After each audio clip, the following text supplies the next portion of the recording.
Assalamualaikum warahmatullahi wabarakatuh. Alhamdulillah, wassalatu wassalamu ala rasulillah. Segala puji bagi Allah subhanahu wa ta'ala, juga salawat dan taslim Muhammad sallallahu alaihi wasallam. Masih melanjutkan Umar dan beberapa poin yang berhubungan dengan beliau sebelum membahas masalah meninggal dan mati syahidnya radhiyallahu anhu. Beliau juga punya kisah berhubungan dengan masalah mendidik diri beliau dan juga pemimpin-pemimpin yang biasa beliau atau yang sudah beliau tunjuk. Satu waktu pernah Umar bin Khattab memiliki anak yang bajunya sobek kemudian ditambal. Pada saat ditambal baju tersebut, keesokan harinya robek lagi, ditambal lagi yang kedua kalinya sampai terdiri baju tersebut dari beberapa kali tambalan. Teman-teman anak Umar ini mengolok-olok anak Umar. Anak Amir Mukminin bajunya sobek, anak Amir Mukminin bajunya ditambal. Sampai anak Umar bin Khattab ini menangis pulang dan berkata kepada ayahnya, "Wahai ayahku, masih anak-anak, masih kecil. Teman-temanku mengolok-olok aku karena bajuku ditambal. Bisa gak ayah belikan aku baju?" Kata ayahnya, "Kalau sekarang," kata Umar radhiyallahu anhu, "kalau sekarang saya nggak punya uang, wahai anakku, untuk beli baju. Bayangkan untuk beli baju berapa dirham aja nggak pegang uang pada saat itu." Radhiyallahu anhu. Beliau mengatakan, "Tapi aku akan coba mengirim surat kepada penjaga Baitul Mal." Itu adalah surat dari Umar bin Khattab kepada penjaga Baitul Mal waktu itu, dan dikatakan, "Saya meminta secara pribadi, bukan kebutuhan negara, agar Anda meminjamkan saya uang untuk membelikan baju buat anak saya yang akan saya bayar bulan depan di gaji nanti. Ada gajinya Umar Khattab, saya akan ambil gaji, di gaji saya dipotong." Lalu waktu sampai surat tersebut di tangan penjaga Baitul Mal, kita perhatikan di sini bagaimana penjaga Baitul Mal juga ini orang yang beriman. Dia membalas surat Umar bin Khattab mengatakan, "Wahai Amir Mukminin, kalau saya pinjamkan kepada Anda uang ini, apakah Anda punya jaminan masih bisa hidup sampai bulan depan sehingga Anda bisa membayarnya?" Perhatikan ini dialog antara atau surat antara seorang pemimpin yang menunjuk pegawainya, dan pegawai menulis seperti itu. Waktu tiba surat penjaga Baitul Mal kepada Umar bin Khattab, Umar bin Khattab pun menangis sambil berkata kepada, atau dalam kalimatnya yang masyhur, "Segala puji bagi Allah yang telah memberikan kepada saya orang-orang yang seperti ini." Lalu beliau berkata kepada anaknya, "Wahai anakku, bersabarlah. Kalau ayahmu ini masih hidup sampai bulan depan dan menerima gaji, maka pasti saya akan memberikan kamu baju." Ini sebuah pelajaran yang besar dari Umar radhiyallahu anhu, dan kita lihat dari awal kisah tadi beberapa jam kita jelaskan, hampir semua yang berhubungan dengan beliau itu pelajaran demi pelajaran. Hidupnya dipenuhi dengan kisah-kisah yang luar biasa, yang menjadi ibrah, yang menjadi pelajaran. Dan beliau sudah mendahului kita semua dengan kemuliaannya. 1400 tahun lebih sekarang Umar bin Khattab sudah meninggal, kita masih bisa terkesan, kita masih bisa terkesimak, kita bisa mengambil pelajaran dari kejadian-kejadian di zaman beliau. Bahkan menjadi hukum-hukum fikih yang dilakukan oleh seluruh umat Islam. Sebagaimana tadi kita jelaskan dalam beberapa poin, bagaimana Umar bin Khattab menjadikan keputusannya sebagai hukum di jalan Allah Subhanahu wa taala. Umar bin Khattab radhiyallahu anhu sangat tegas dalam agama Allah ini. Tidak main-main kalau memang hal itu perlu ketegasan. Dalam sebuah kisah pernah ada seorang Yahudi dengan munafik. Yang munafik ini hutang dari orang Yahudi. Kemudian tiba masa si Yahudi menagih dari munafik bilang, "Gak ada uang kamu sama saya." Cekcoklah dua orang ini, lalu diambil kesimpulan, kita berhukum aja. Waktu itu Nabi SAW masih hidup. Maka datanglah keduanya ke Nabi SAW. Nabi SAW melihat sesuai dengan data-data yang ada, Yahudi punya hak. Kata Nabi SAW, "Berikanlah haknya si Yahudi ini, karena memang kamu berutang sama dia, ada buktinya jelas." Ternyata keluar munafik ini tetap bilang, "Saya nggak mau bayar." Belum puas cari orang lain, dicarilah Abu Bakar. Ketemu Abu Bakar. Siapa setelah Nabi SAW? Abu Bakar, orang yang dianggap dimuliakan, datang ke sana. Memperlihatkan kasus kepada Abu Bakar, dipaparkan. Abu Bakar berhukum seperti hukum Nabi SAW, bahwasanya haknya Yahudi. Ternyata pulang, keluar dari rumah Abu Bakar, si munafik belum puas juga. "Saya belum mau bayar." Baik, Yahudi bilang kalau begitu kita cari orang lain. Kamu mau? Iya. Siapa? Umar bin Khattab. Datang kepada Umar radhiyallahu anhu di rumahnya. Begitu datang ke rumahnya, Umar bin Khattab mengatakan, siapa kalian? Satu mengatakan mengaku Muslim tapi dia orang munafik. Di sini di riwayat tidak disebutkan namanya. Kemudian yang satu juga Yahudi. Lalu Umar bertanya, ada apa dengan kalian? Dia bilang, ini Yahudi bilang ini si Fulan utang dengan saya tapi nggak mau bayar dan tidak mau akui. Lalu Umar pintar, Umar bertanya kepada mereka berdua, apakah kalian sudah pernah bertanya tentang masalah hukum ini sebelum datang ke sini? Kata mereka berdua, sudah. Kata Umar kepada siapa? Mereka bilang, kami telah datang kepada Muhammad. Kata Umar, apa hukumnya? Kata Muhammad memberikan hak kepada si Yahudi ini, kata si munafik. Karena alasan-alasan yang sudah dipaparkan. Lalu kalian kemana lagi? Mereka berkata, kami sudah ke Abu Bakar. Apa hukumnya Abu Bakar? Sama saja dengan hukumnya Muhammad SAW. Lalu Umar berkata, untuk apa kalian datang kepada saya? Keduanya mengatakan, kami ingin berhukum. Umar bilang, baiklah, tunggu sebentar. Umar masuk ke dalam mengambil pedang. Kemudian mengejar keduanya, akan menebas keduanya. Dua-duanya lari dari rumahnya Umar. Lalu Umar berkata, apakah kalian sudah berhukum kepada Rasulullah SAW? Masih ragu? Datang ke Abu Bakar lalu masih ragu, lalu datang kepada saya minta hukum, ini hukum saya. Pedang ini, gitu kan. Jadi beliau tidak main-main dengan hukum, gitu kan. Kalau memang sudah saatnya, saatnya, gitu kan. Seperti itu gambarannya. Dan tentu apa yang akan kita sampaikan, dipaparkan di buku ini, belum semua kisah Umar ternukilkan. Jadi bukan mustahil ikhwah-ikhwah sekalian kalau Anda pernah mendapatkan kisah lain tentang Umar asal riwayatnya sahih, itu tidak ada masalah. Karena cukup banyak riwayat yang dinukil yang memang belum dinukil di sini. Di antaranya ada kisah Umar bin Khattab dengan rahib, seorang pendeta Yahudi yang masuk Islam akhirnya karena sifat Nabi SAW. Dan ini sudah saya sebutkan di bahasan pada saat menjelaskan tentang kelebihan Nabi SAW. Ringkas ceritanya ada seorang Yahudi yang pernah Nabi SAW utang dengannya 20 sak kurma. Satu sak kurma 2,5 kilo. Kemudian Nabi SAW sepakat akan dibayar di waktu tertentu. Ternyata belum tiba waktunya, orang Yahudi ini sudah datang, pendeta Yahudi sudah datang dan langsung berdiri di sebelah Nabi SAW, mencekik leher Nabi dengan sisa kain imamahnya, alaihissalatu wassalam. Lalu orang-orang waktu itu lagi hadir di masjid dan semuanya pada melihat kejadian tersebut. Akhirnya Umar bin Khattab yang ada di depan saf mengatakan, ya Rasulullah, izinkan saya menebas lehernya Yahudi ini. Lalu Nabi SAW memberikan isyarat untuk duduk Umar. Lalu Nabi SAW dalam kondisi tercekik menanyakan kepada Yahudi, ada apa hai Yahudi? Kata Yahudi ini, bayar hutangmu hai Muhammad. Kata Nabi SAW, kan belum tiba saat waktunya. Dia bilang, tetap saya mau dibayar sekarang.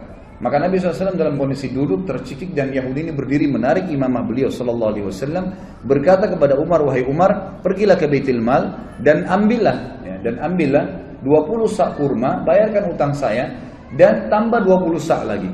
Kata Umar, ya Rasulullah, 20 sak pertama, utang Anda 20 sak kedua untuk apa? Kata Umar, kata Nabi SAW, itu hukuman karena kau sudah menakut-nakuti dia.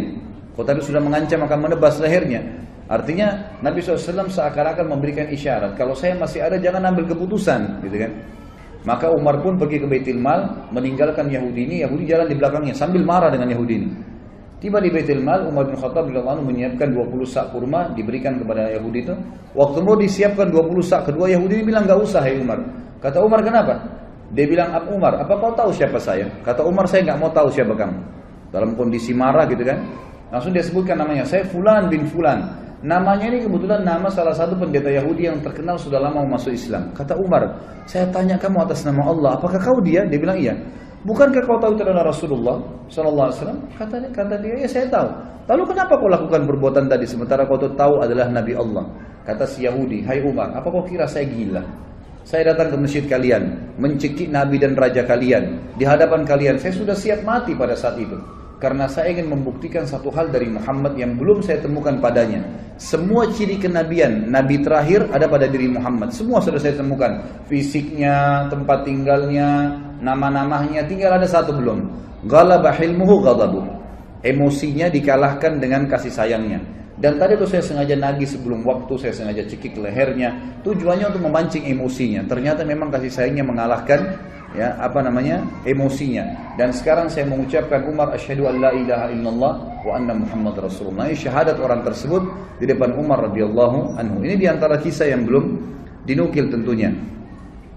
Ada juga kisah yang lain, kisah tentang masuk Islam, kisah tentang Umar radhiyallahu anhu zaman khilafahnya. Beliau sempat keliling kota Madinah di malam hari. Kemudian beliau menemukan ada satu laki-laki Badui. Laki-laki Badui ini kebetulan lagi menancapkan tali kemahnya sambil mengikat kencangan tali untahnya, dan di dalam kemahnya ada suara rintihan perempuan yang sedang menangis. Maka Umar pun lewat dan berkata setelah memberikan salam, wahai laki-laki, hai rajul, bahasa Arabnya, ya rajul, siapa kamu ini? Dia mengatakan, saya orang musafir dari Badui padang pasir, lagi lewat malam, kemalaman saya lihat ada tanah kosong, saya tebar kemah saya mau nginap di sini. Kata Umar, suara siapa tuh rintihan dalam kemahmu? Dia bilang, sudahlah saudaraku, pergilah, tidak usah campurin itu. Kata Umar, mungkin saya bisa bantu.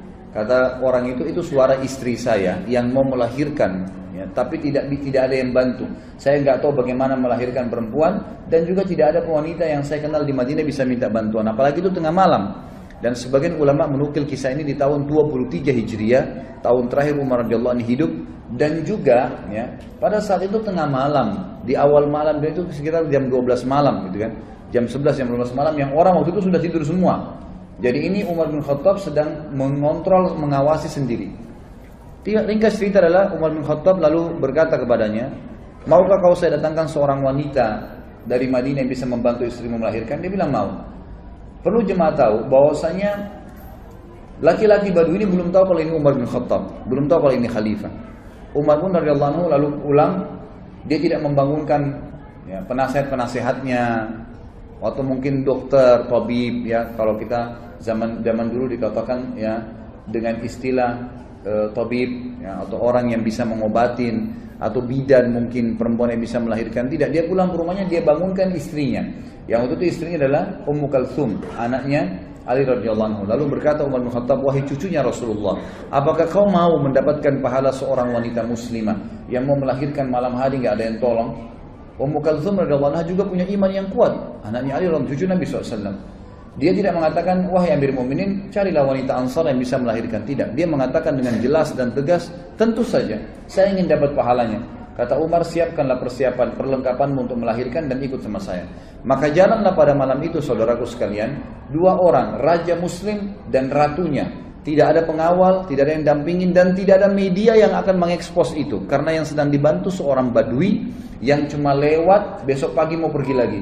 Gak ada yang tahu, tengah malam nih. Ya, kita tahu sekarang banyak orang mau melakukan satu perbuatan, kegiatan, karena ada eksposnya. Kemudian bisa mengangkat namanya. Sama sekali enggak.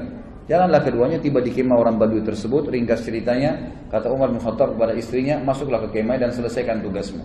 Istrinya pun akhirnya membantu wanita tersebut melahirkan.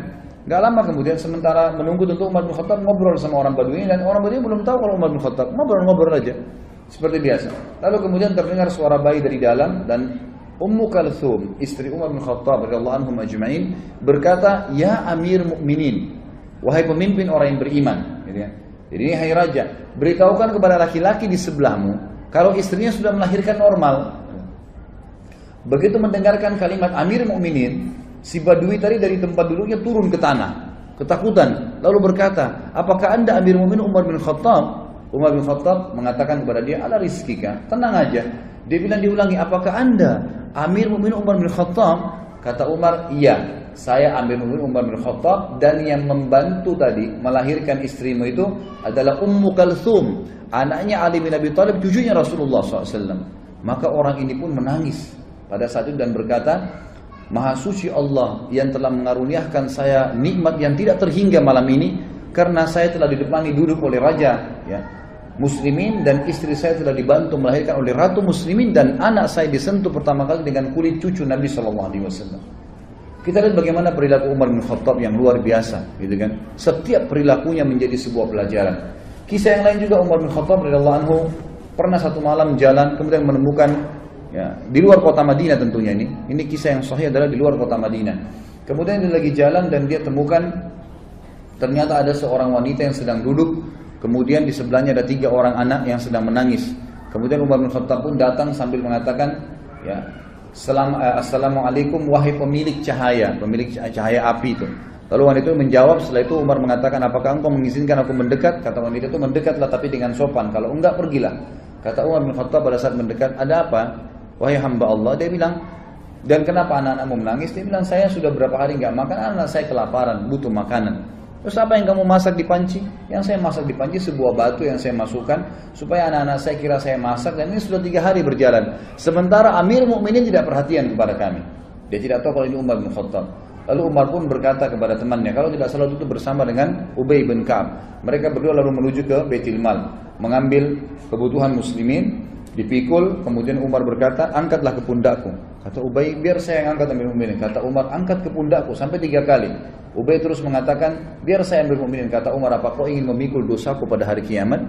Maka Ubay pun diam. Lalu pergilah mereka berdua ke sana. Lalu Umar bin Khattab, dalam riwayat ini dikatakan meniup panci yang tadinya apinya sudah mulai redam, sampai terlihat asap dan percikan-percikan api berada di antara jenggot beliau. Dan waktu itu Umar bin Khattab memiliki jenggot yang sama Nabi SAW sampai ke dadahnya radhiyallahu anhu. Kemudian beliau meniup-niup di tengah malam, seorang raja meniup api panci untuk memasakkan masyarakatnya. Setelah terbakar api tersebut, lalu Umar bin Khattab mengatakan kepada ibu tersebut, taburilah gandum di atas air. Lalu Umar yang mengaduknya. Terus diaduk sampai menjadi kental, menjadi makanan. Ditaruhlah garam, ditaruhlah segala kebutuhannya. Kemudian setelah itu diberikanlah makan oleh Umar bin Khattab. Dikatakan, berikan saya nampan, dikasih nampan, ditumpah. Kemudian diberikan makan anak-anak tersebut sampai semua kenyang. Setelah kenyang, kata Umar, ambillah ini semua. Lalu ibu tersebut berkata, sungguh demi Allah kau lebih baik daripada Amir Mukminin. Dia tidak tahu kalau ini Umar bin Khattab.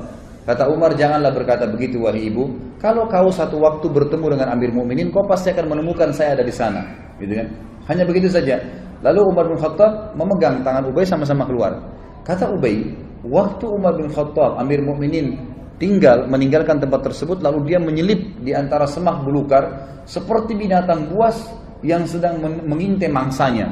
Jadi dia dengan teliti ke arah ibu tadi sama anak-anak itu. Lalu setelah itu dia lihat anak-anak tersebut yang tadinya nangis, tidur, bangun, bermain, ceria, gitu kan. Lalu Umar bin Khattab mengangkat kepalanya, ya seakan-akan berhenti untuk memata-matai dan berkata, segala puji bagi Allah yang selamatkan saya dari orang-orang ini yang akan menuntut saya pada hari kiamat.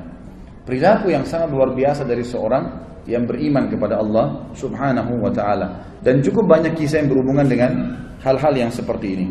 Umar bin Khattab radhiyallahu anhu juga pernah memberikan pelajaran tentang masalah takdir. Sebagaimana dinukil dalam banyak riwayat-riwayat sahih, teman-teman yang pegang buku bisa di halaman 276 sampai 277 kisah yang berhubungan dengan masalah itu. Umar bin Khattab radhiyallahu anhu pernah menuju ke negeri Syam, dan di negeri Syam itu ternyata ada satu wilayah yang akan dimasukin, terkenal ada penyakit taun. Ya, sebelum keluar ke negeri Syam, masih dari kota Madinah, gitu kan? Riwayat sahih menjelaskan masih di kota Madinah.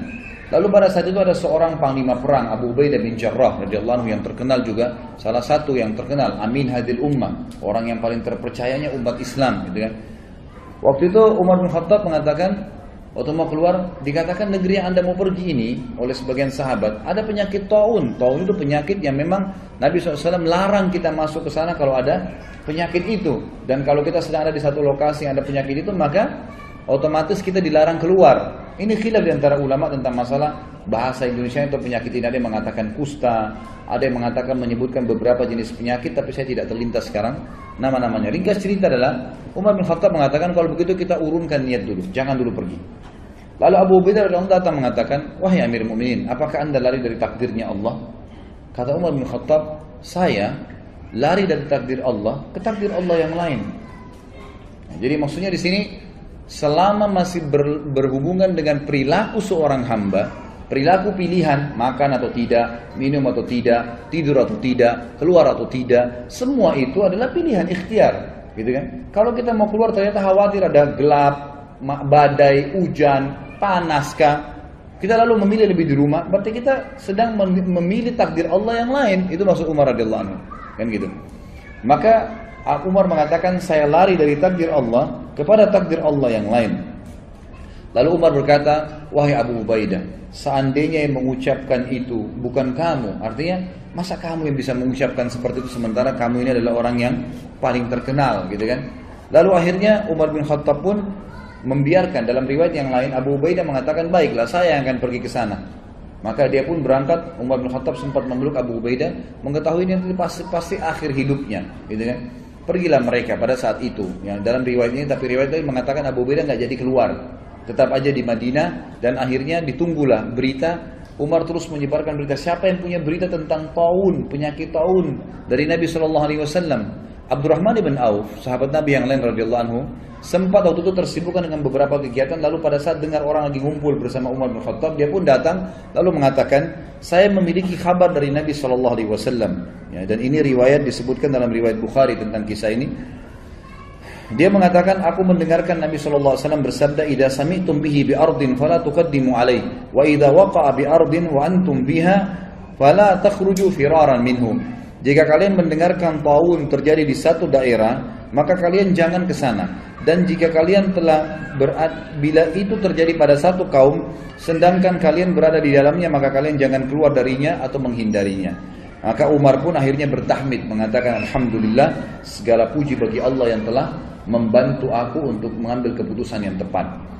Juga Bapak Ibu sekalian, ada kisah yang menarik tentang, atau syubhat seringkali kalau Anda baca buku sejarah, Anda temukan tentang ada sering ahli-ahli sejarah Islam juga menulis buku yang mereka mengatakan Umar bin Khattab tidak menyenangi Khalid bin Walid.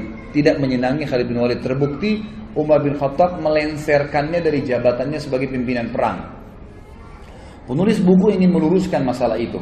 Beliau mengatakan ini pemahaman yang salah.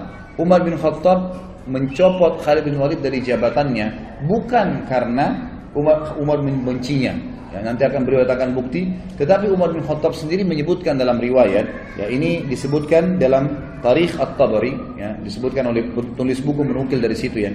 Beliau mengatakan Umar sempat berkata, sesungguhnya aku tidak mencopot Khalid karena kemarahan atau pengkhianatan, tapi orang-orang telah terfitnah olehnya. Aku khawatir mereka akan disandarkan kepadanya. Maksudnya nanti orang-orang menganggap Khalid bin Walid jadi penyebab menang perang, jadi fitnah, orang sudah tidak bergantung lagi sama Allah. Maka aku copot gara-gara itu.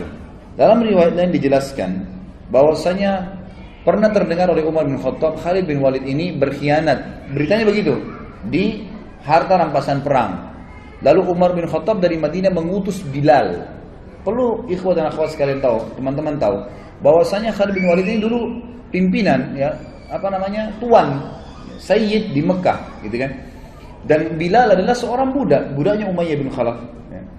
Jadi dulu kondisinya tuh secara kejiwaan, ya, orang walaupun sudah masuk Islam, Bilal masih merasa Khalid bin Walid ini dulu tuan, gitu kan, terkenal. Bila Umar ingin menghilangkan perasaan itu dari Bilal dan juga ingin mendidik kaum muslimin tentang sebuah poin penting, tidak ada fanatisme dalam Islam. Maka Umar radhiyallahu anhu mengutus Bilal, mengatakan, wahai Bilal, pergilah ke pasukan muslimin yang dipimpin oleh Khalid bin Walid. Lalu bacakan suratku ini di pada Khalid, sementara Khalid kamu suruh tidur di tanah dan kamu letakkan telapak kakimu di pipinya. Ini perintah yang memang berat gitu ya, bagi Bilal berat dan satu perilaku yang aneh gitu, tapi dilakukanlah. Bilal patuh, Bilal mengatakan baiklah Amir Mu'minin. Tiba di sana, Bilal datang kepada Khalid bin Walid, masuk dalam kemah, bicara baik-baik. Wahai Khalid, Amir Mu'minin memerintahkan saya seperti ini. Bagaimana pendapatmu? Saya harus memanggilmu dengan suara keras dari luar kemah. Saya menyuruh kamu meletakkan pipimu di tanah, lalu saya letakkan telapak kakiku di atas pipimu, baru saya bacakan surat ini. Khalid bin Walid waktu itu memang lagi diuji juga imannya. Dia mengatakan, wahai Bilal, kita sudah masuk Islam, lupakanlah masa jahiliyah. Lakukan apa yang Amir Mu'minin perintahkan. Maka Bilal pun keluar dari kemah lalu teriak dari luar mengatakan, wahai Khalid ibn Walid, keluar, gitu kan? Begitu keluar, letakkanlah pipimu di tanah dan aku akan letakkan telapak kakiku di pipimu sebagai perintah dari Amir Mu'minin. Semua pasukan lihat. Di pasukan ini banyak orang-orang Quraisy yang tahu kedudukannya Bilal dulu, yang tahu kedudukannya Khalid bin Walid dulu. Ini tuan, ini budak, bekas budak, gitu kan? Lalu Khalid bin Walid mengatakan, letakkanlah kakimu hai Bilal dan jangan ragu. Dan tidak pula ada yang marah dengan Bilal. Semua orang diam. Bilal pun meletakkan kakinya di atas pipinya Khalid bin Walid yang lagi diletakkan di tanah, lalu membaca suratnya Amir Mu'minin Umar. Umar berkata, ini surat dari Amir Mu'minin kepada pimpinan perang Khalid bin Walid. Telah sampai berita kepada saya bahwasanya kau berkhianat dalam masalah ghanimah, harta rampasan perang. Kalau benar, maka beristighfarlah, bertobat sama Allah, dan saya lenserkan kamu dari jabatanmu. Kalau tidak benar, maka kau mengatakan tidak benar, sementara Bilal masih menginjak pipimu, gitu kan? Dan saya akan tetap mencopot kau dari kepemimpinan, tetap kau berperang tapi bukan lagi pemimpin, agar tidak ada fitnah yang kena di tengah-tengah muslimin. Maka Khalid bin Walid dalam kondisi terinjak pipinya mengatakan itu tidak benar. Sudah selesai Bilal menyampaikan berita tersebut, tapi dia tetap dicopot dari jabatannya. Tapi di sini kita bisa lihat bagaimana ya Umar bin Khattab radhiyallahu anhu sangat tegas gitu kan. Tapi bukan berarti beliau benci Khalid bin Walid. Terbukti pada saat beliau meninggal dunia atau akan meninggal dunia, sempat Umar bin Khattab berkata, seandainya Abu Ubaidah masih hidup, karena Abu Ubaidah tadi sudah mati ya, dalam beberapa riwayat waktu dia pergi ke tempat yang ada taun, maka aku akan mengangkatnya menjadi penggantiku. Sebab kalau aku ditanya oleh Rabbku hari kiamat, kenapa engkau memilih Abu Ubaidah, aku akan mengatakan bahwasanya aku mendengar hamba dan kekasihmu Muhammad SAW bersabda, likulli ummatin amin wa aminu hadhil ummah Abu Ubaidah bin Jarrah. Setiap umat memiliki orang kepercayaan, dan orang kepercayaan umat ini adalah Abu Ubaidah bin Jarrah. Kalau seandainya Khalid bin Walid masih hidup, ini kata Umar bin Khattab, ini saksi bahasan kita, kemudian pasti aku akan mengangkatnya untuk menjadi penerusku. Dan pada saat aku ditanya oleh Allah hari kiamat, oleh Rabbku, kenapa engkau memilih orang ini, aku akan mengatakan karena hamba dan kekasihmu Muhammad SAW telah bersabda, Khalid bin Walid saifun min suyufillahi sallahullahu alal musyrikin. Khalid bin Walid adalah salah satu pedang Allah yang Allah henuskan untuk orang-orang musyrik, sebagaimana disebutkan di dalam dinukil dari banyak riwayat-riwayat yang sahih. Bagi riwayat ini, kata menurut penulisnya, ini membantah tentang banyaknya isu yang salah tentang pencopotan Khalid bin Walid dari masalah kepemimpinan. Kemudian kita masuk ke masalah bagaimana Baitul Maqdis dibebaskan di zaman Umar bin Khattab. Umar bin Khattab mengutus pasukan ke Baitul Maqdis, ya, kemudian berperang di sana. Ringkas cerita adalah memenangkan peperangan. Lalu penjaga Baitul Maqdis, salah satu pendeta Nasrani waktu itu, tidak mau memberikan kunci kecuali kepada pemimpin muslimin. Maka menyuratlah beberapa pemimpin ya yang memimpin perang waktu itu, termasuk Khalid bin Walid waktu itu ada di sana. Ya, kemudian Miqdad dan beberapa sahabat Nabi yang lain disuruhlah ya menyurat kepada Amir Mu'minin. Umar bin Khattab waktu terima surat tersebut mengatakan, baiklah kita berangkat. Berangkatlah Umar bin Khattab menuju ke Palestina. Tiba di Palestina, kebetulan Umar bin Khattab waktu ke Palestina itu berdua bersama budaknya. Bukan budak sebenarnya, pelayannya ya. Bersama dengan pelayannya. Umar bin Khattab sepakat sama pelayannya, selama perjalanan dari Madinah ke Palestina, jauh sekali ini, gitu kan? Perjalanan sebulan. Ya. Kalau sesaat saya di atas unta, sesaat kamu di atas unta. Jadi begitu terus. Dalam waktu tertentu Umar bertukaran tempat sama pelayannya ini. Pas tiba di Palestina, di pintu gerbang Palestina dan ditunggu oleh orang-orang muslimin, tiba gilirannya Umar bin Khattab yang harus narik ke kanannya unta. Hamba sahaya dari belayan itu lagi di atas unta, gitu kan? Maka pada saat itu si pendeta tadi yang Nasrani ini mengatakan kepada orang-orang di situ muslimin, mana raja kalian? Kata mereka, itu yang lagi tarik ke kanannya unta. Siapa yang di atas unta itu? Kata pendetanya, itu pelayannya dia, gitu kan?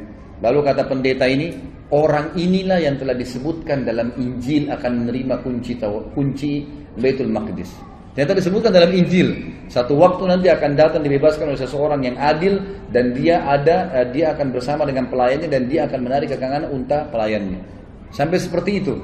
Dan pada saat itu pendeta ini tambah kagum lagi karena 4 orang pimpinan perang Khalid bin Umar bin Khattab waktu itu menyambut Umar dengan baju yang bagus-bagus. Kudanya juga dihiasi dengan bagus.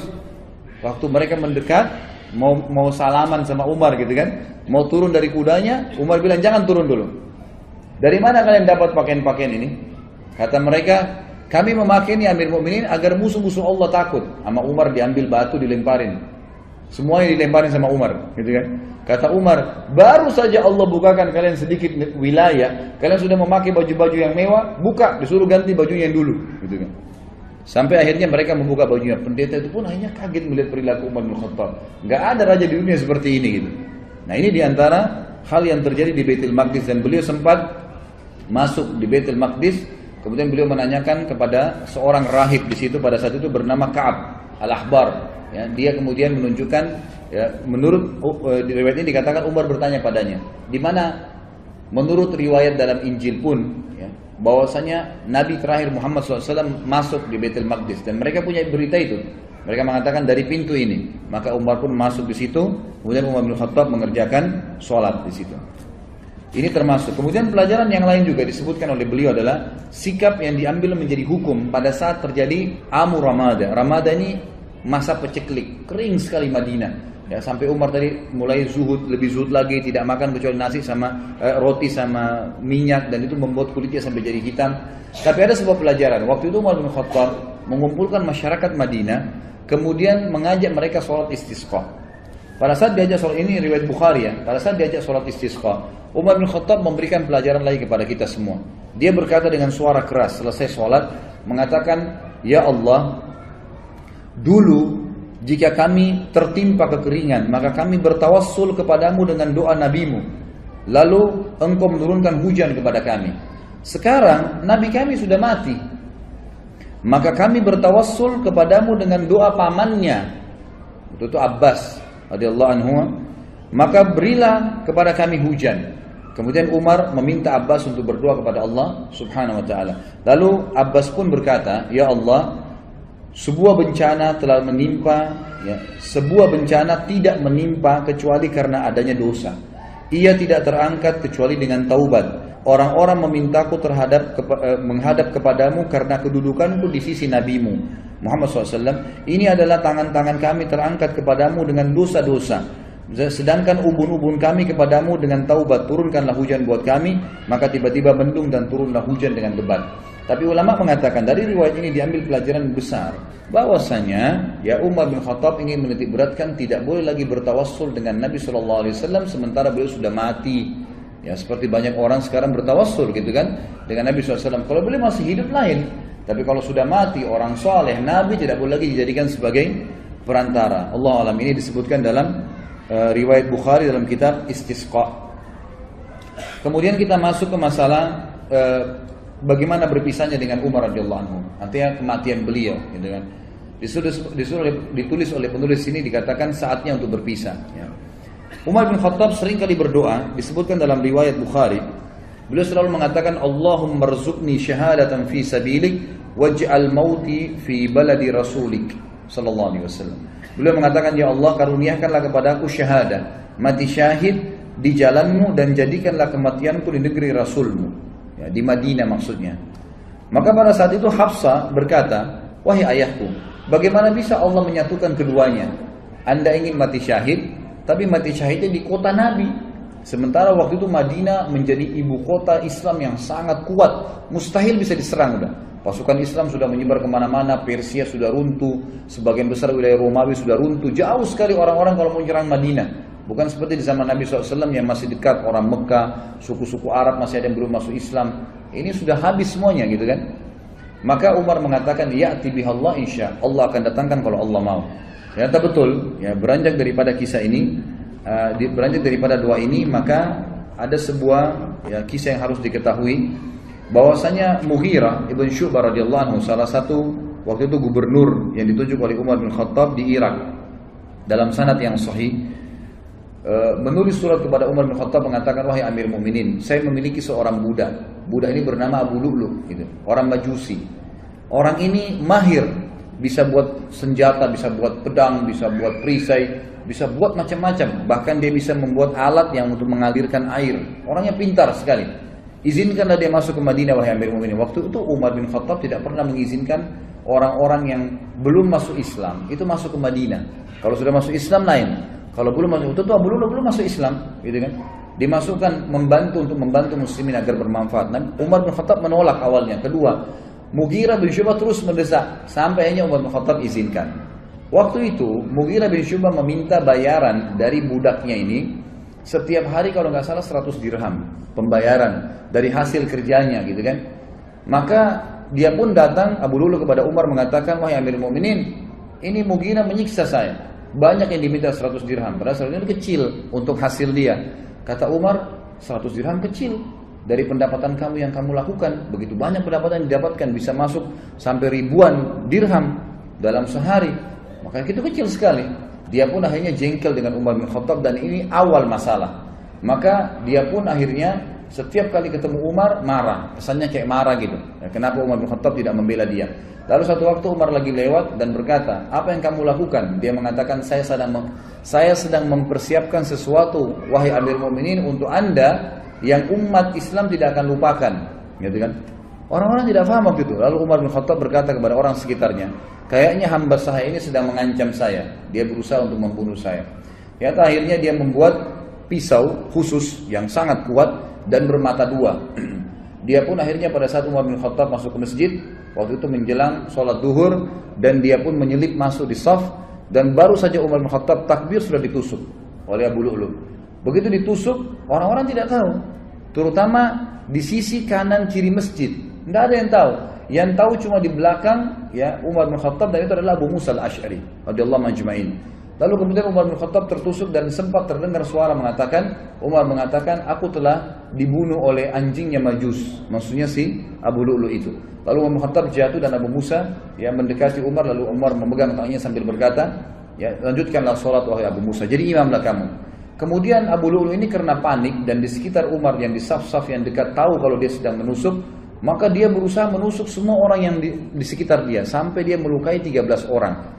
Dan 3 orang sempat mati terbunuh bersama Umar, tentunya mati syahid nanti berempat, gitu kan. Tapi 3 orang ini mati di masjid, yang 10 orang luka parah gitu. Nah pada saat ada lihat kejadian tersebut, sahabat sudah tahu kalau ini orang membunuh Amir Mu'minin, menusuk, maka dia melemparkan jubahnya ke arah wajahnya sehingga tidak melihat dan dikeroyokin.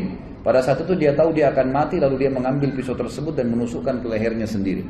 Meninggallah Abu Lu'lu' ini, dalam kisah sahih ini disebutkan. Dan ini yang luar biasanya, semoga Allah berikan hidayah ya. Kita tetap masih mendoakan. Di Iran sekarang ini dibangun sebuah kuburan, dinamakan kuburannya Abu Lu'lu'.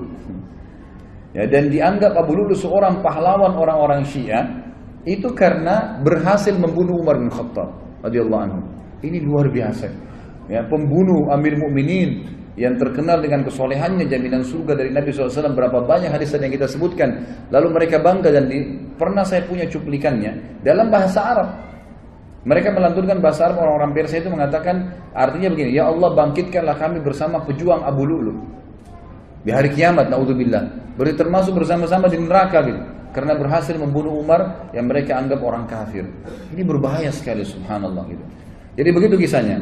Maka Umar pun akhirnya sakit parah pada saat itu. Kisahnya panjang lebar, saya ringkaskan. Umar pun akhirnya sakit parah pada saat itu. Kemudian Umar bin Khattab berkata kepada Abu Musa al-Ash'ari, coba lihat siapa yang menusuk saya. Waktu itu mereka belum tahu, masih simpang siur beritanya gitu kan. Sahabat-sahabat di kiri kanan saf masih mengatakan subhanallah, subhanallah. Mereka nggak tahu karena suara Umar tiba-tiba hilang gitu. Maka pada saat itulah Abu Musa meninjau mengatakan yang membunuh anda adalah budaknya Mughirah bin Syu'bah, Abu Lu'lu'. Maka Umar pun mengatakan semoga Allah membunuhnya. Kata Abu Musa, sudah mati Amir Mu'minin, dia bunuh dirinya sendiri. Lalu kemudian Umar bin Khattab ternyata tusukannya sangat keras. Dari belakang di sisi kanan perut itu saking tajamnya pisau itu dan tebal gitu kan. Sehingga pada saat ditusuk dan memang dia niat membunuh, ditusuk sampai tembus ke depan perutnya Umar radhiyallahu anhu. Dari lubang, dari belakang sampai ke depan. Dan pada saat itu beberapa sahabat dan tabi'in sempat membawakan minuman kepada Umar bin Khattab. Ada yang membawa air kismis, ada yang membawa juga susu unta. Dan pada saat diminum maka keluar dari sisi lubang perutnya. Dan dipanggil pada saat itu ada seorang tabib yang jelas sekali ya mengetahui masalah dan mengatakan kayaknya Amir Mu'minin sudah tidak tertolong lagi. Tidak tertolong lagi. Umar pun mengatakan, dan ini pelajaran-pelajaran yang kita bisa ambil luar biasa ya. Subhanallah, setiap orang yang dekat dengan Allah sebelum meninggal dunia, kita dengar kisah Abu Bakar yang lalu, ini kisah Umar, nanti kita dengar juga kisah Uthman, kisah Ali, sahabat-sahabat yang mulia ini yang dekat sama Allah. Sebelum meninggal, Allah kayak berikan isyarat mereka akan meninggal. Ya. Jadi mereka sempat mengembalikan amanah, mereka sempat memberikan wasiat, mereka masih sempat menasihati, mereka masih sempat menunjuk khalifah setelahnya. Banyak hal yang dilakukan, gitu kan? Termasuk Umar bin Khattab. Umar bin Khattab akhirnya berbicara, kalau saya mati, gitu kan, maka kuburkanlah saya, ya. Dan mintalah, dipanggil Abdullah bin Umar, mintalah kepada Ummul Mukminin Aisyah. Minta kepada Aisyah agar Aisyah mengizinkan aku dikuburkan bersama 2 sahabatku, Rasulullah SAW dan Abu Bakar. Maka Abdullah bin Umar pun mengatakan, saya masuk ke rumah Aisyah dan mengatakan, wahai Amir Mu'minin, Umar mengirim salam dan meminta izin untuk dikubur. Aisyah pun menangis mendengar berita Umar lalu berkata, semestinya aku berharap itu tempatku, aku dikuburkan di situ. Tapi aku akan izinkan untuknya.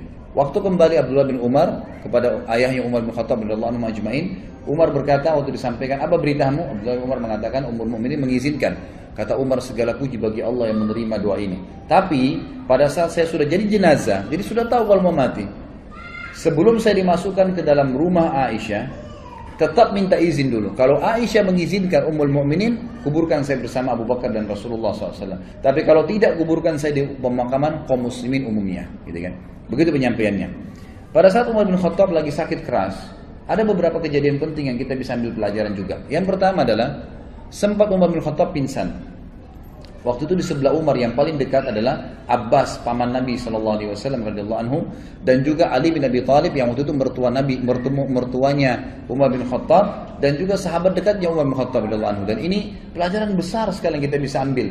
Ahli sunnah wal jamaah meyakini Ali dan sahabat-sahabat Nabi semuanya mulia. Tidak pernah kita mencaci maki mereka, gitu kan? Beda dengan kaum Syiah yang terus-menerus mencaci maki sahabat. Ini berbahaya sekali, gitu. Ini bisa sampai pada tingkat kekufuran mereka, apalagi mengkafirkan sahabat. Sabda Nabi SAW, siapa yang mengatakan kufur kepada saudaranya Muslim, maka itu akan kembali kepada salah satu di antara mereka, siapa yang lebih berhak, ya, pengucapnya atau penerimanya. Gitu kan? Jadi tidak mungkin ketemu antara sahabat dengan orang biasa. Tentu saja orang biasa yang terkena dalam masalah ini.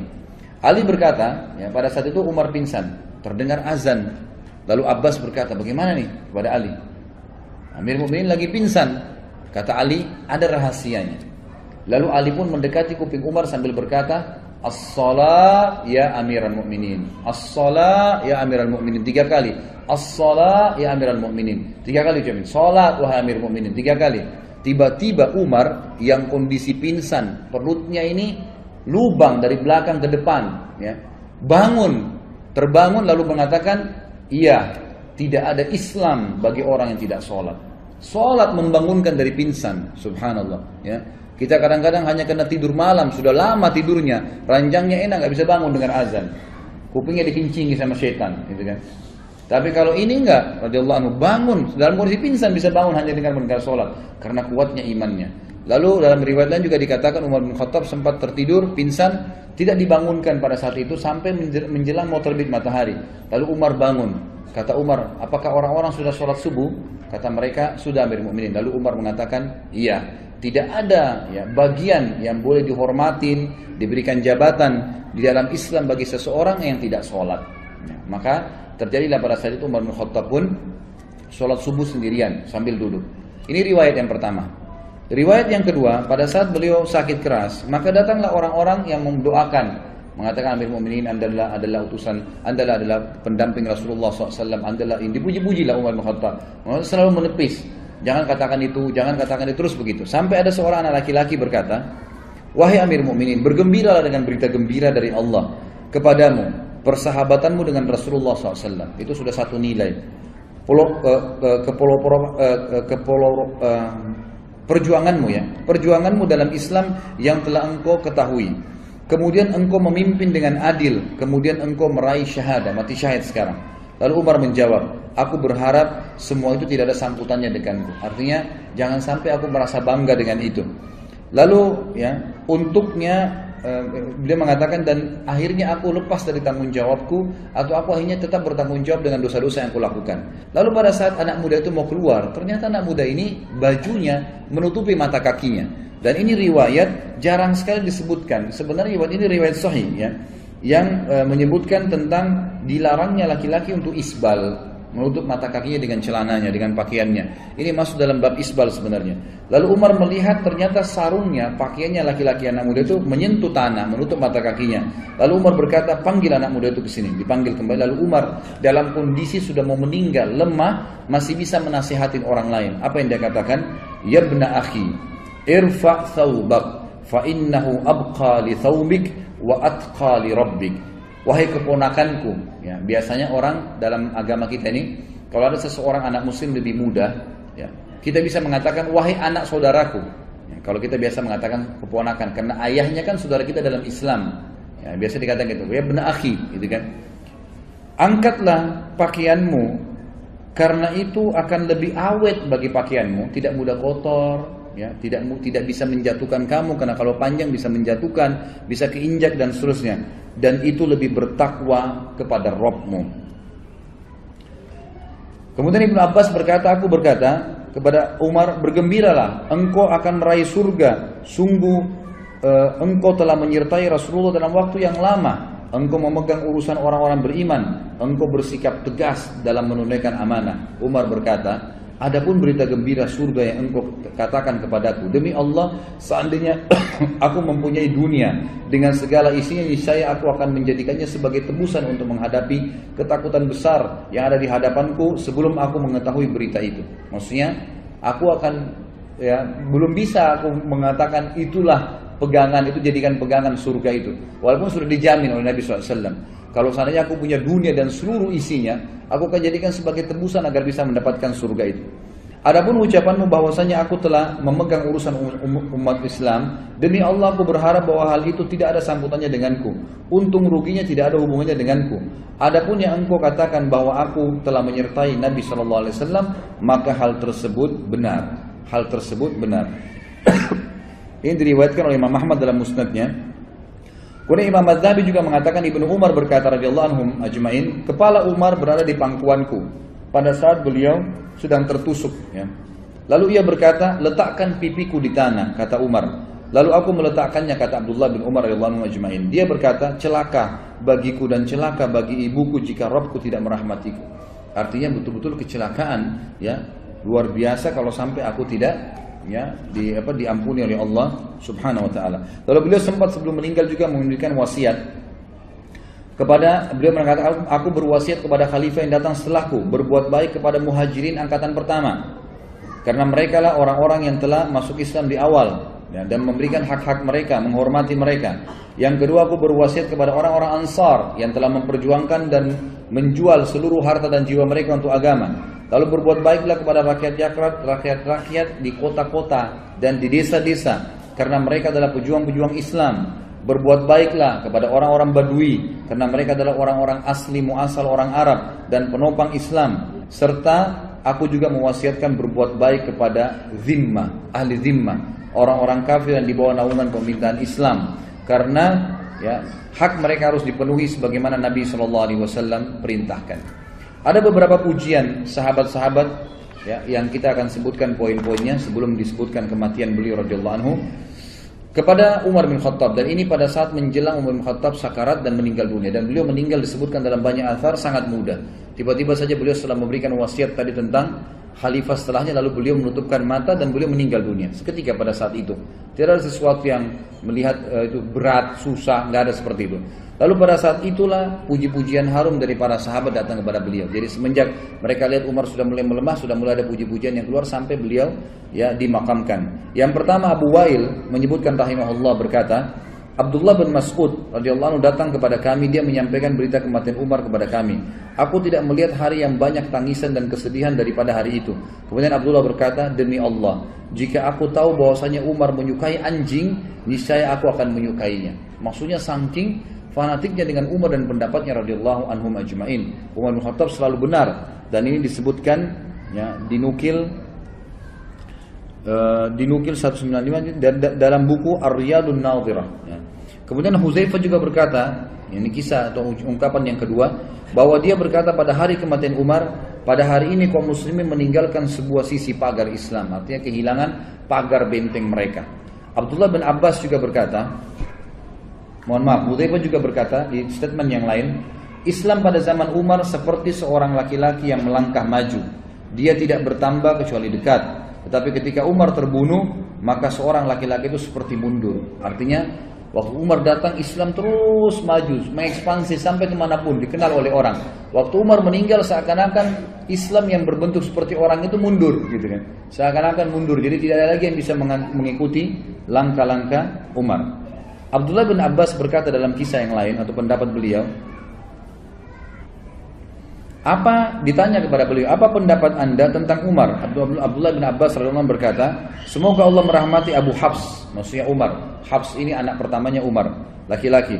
Demi Allah dia adalah pembela Islam, pengayom anak-anak yatim, tempat tinggal iman, tempat tinggal iman, sumber kebaikan, penyantun orang-orang lemah, benteng bagi para khalifah, kokoh dalam kebenaran, suka membantu orang lain, menegakkan hak Allah dengan sabar dan berharap pahala kepada Allah sehingga agama ini tegak. Dia telah memperlebar wilayah kaum muslimin, mengingat Allah SWT di atas bukit dan daratan, memuliakan Allah dalam keadaan senang dan susah, bersyukur kepadanya di setiap waktu, maka Allah akan menimpakan penyesalan kepada siapa saja yang membencinya sampai hari kiamat. Abdullah bin Abbas adalah ahlul bait, gitu kan? Anaknya Abbas. Dan ini juga status statement yang luar biasa dari Abdullah bin Abbas yang disampaikan oleh beliau, siapapun yang membenci Umar, maka Allah akan menimpakan penyesalan kepadanya sampai hari kiamat. Kemudian Abbas bin Abdul Muttalib, paman Nabi SAW, Ahlul Bait juga mengatakan, aku adalah tetangga Umar bin Khattab, aku tidak melihat seseorang yang lebih baik daripada Umar. Malamnya adalah sholat, siangnya adalah puasa, dan menunaikan seluruh keperluan masyarakat. Ali bin Abi Thalib juga pernah berkata pada saat meninggalnya Umar bin Khattab, dan dinukil oleh Abdullah bin Abbas, semua adalah Ahlul Bait Nabi SAW. Berarti mereka sangat menghormati Umar radhiyallahu anhum ajma'in. Ali berdoa, berkata, Ali mendoakan Umar agar Allah merahmatinya. Kata Abdullah bin Abbas, dia berkata, engkau tidak meninggalkan seseorang di mana aku lebih menyukai bertemu Allah dengan amalan seperti amalanmu, hai Umar. Demi Allah, aku sudah mengira bahwasanya Allah akan menjadikanmu bersama sahabatmu, karena aku sering mendengarkan Nabi SAW bersabda, "Zahabtu ana wa Abu Bakar wa Umar, wa dakhaltu ana wa Abu Bakar wa Umar, wa kharajtu ana wa Abu Bakar wa Umar." Aku sering mendengar, kata Ali radhiyallahu anhu ajma'in, Nabi SAW bersabda, aku pergi bersama Abu Bakar dan Umar, aku masuk bersama Abu Bakar dan Umar, dan aku keluar bersama Abu Bakar dan Umar.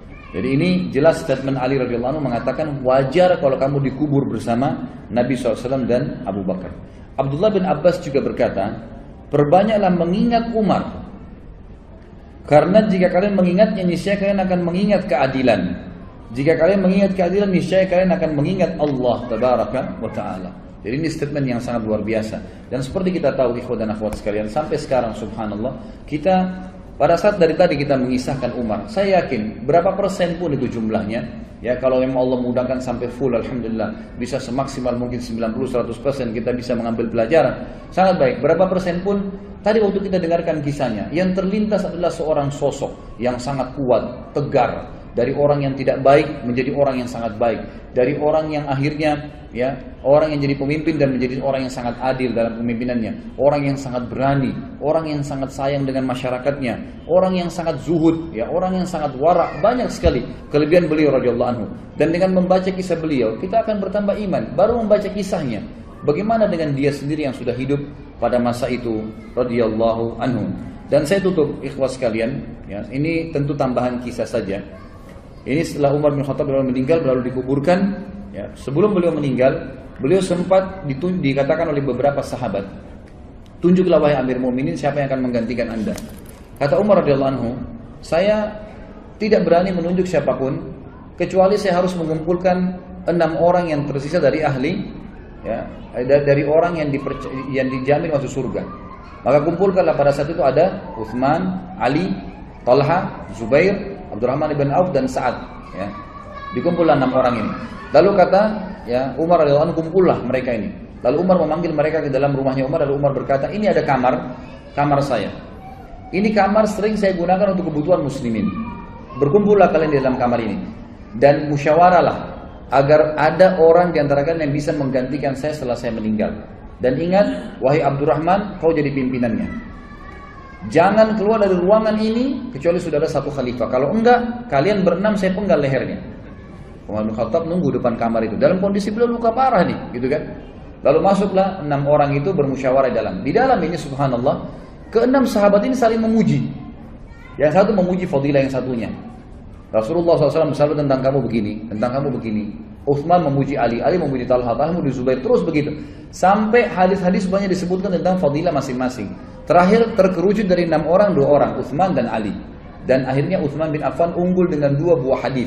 Tentang hadis Allah malaikat malu dengan Utsman, dan juga tentang jaminan Nabi SAW surga kepada Utsman setelah membiayai perang Ushrah. Baik, akhirnya mereka mengatakan Utsman kau tidak bisa mengelak. Utsman pun akhirnya mengatakan baiklah. Keluar dari kamar, Umar tanya, bagaimana keputusan kalian? Kata mereka, kami sudah menunjuk Utsman bin Affan karena kelebihan hadis Nabi SAW tentang dia. Kata Umar, alhamdulillah. Setelah itu Umar pun meninggal dunia. Jadi ini fadilah yang Umar radhiyallahu anhu lakukan. Ada sebuah kisah yang saya tutup dengan kisah ini, sebenarnya tidak berhubungan dengan kematian Umar, tapi saya sempat mendengarkan kisah ini dari salah satu masyayikh, ya, yang beliau sampaikan dalam kasetnya. Saya tambahkan saja. Umar bin Khattab radhiyallahu anhu, beliau sangat senang kalau sudah selesai urusan pemerintahan diurus, beliau sering duduk di masjid dan menunggu kalau ada orang yang mengeluh lagi, atau beliau mendengarkan kisah-kisah unik. Satu waktu ada orang yang datang, dan ini kisah membuat Umar bin Khattab menangis dan tersentuh secara imaniyah. Dan ini juga syekh yang menyampaikan sampai menangis. Saya lihat cuplikan itu, beliau menangis mendengar kisah ini sambil berdoa kepada Allah seperti doanya laki-laki yang akan diceritakan dalam kisah ini. Umar bin Khattab sering kali duduk atau menunggu orang, lalu kemudian dia punya seseorang yang selalu mendampingi dia. Ini tidak disebutkan dalam kisah ini siapa dia. Biasanya Utsman bin Affan atau Abdurrahman bin Auf atau Abdullah bin Abbas. 3 sahabat ini sering mendampingi Umar radhiyallahu anhu di samping kanan atau kirinya.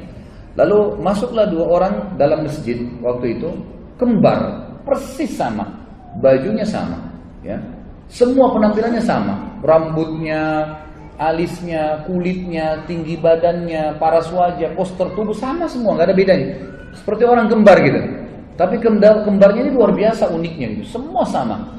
Lalu Umar bertanya kepada orang di sebelahnya, siapa orang ini, 2 orang itu? Yang di sebelahnya bilang kepada Umar, itu Amirul Mukminin, ayah sama anaknya. Umar kaget. Umar mengatakan, ayah sama anaknya, seperti seakan-akan saudara kembar. Jadi hampir sama, rambutnya sama-sama. Dia masih hitam, masih muda rambutnya si ayah ini gitu. Kondisi fisiknya masih sama dengan anaknya. Lalu Umar yang angkat suara mengatakan, ajaban ma ra'aitul yaum, sungguh mengagumkan apa yang saya lihat hari ini. Lalu mengarahkan pandangan beliau ke ayahnya si anak tadi yang anda jalan di depan. Lalu ayahnya mengatakan, wahai Amir Mukminin, kalau anda mendengar kisah anak saya ini, dia lahir dari rahim ibunya, sementara ibunya di kuburan, anda lebih kaget. Kata Umar, anak ini lahir di kuburan dari ibunya yang sudah mati? Kata ayahnya, iya Amir Mukminin.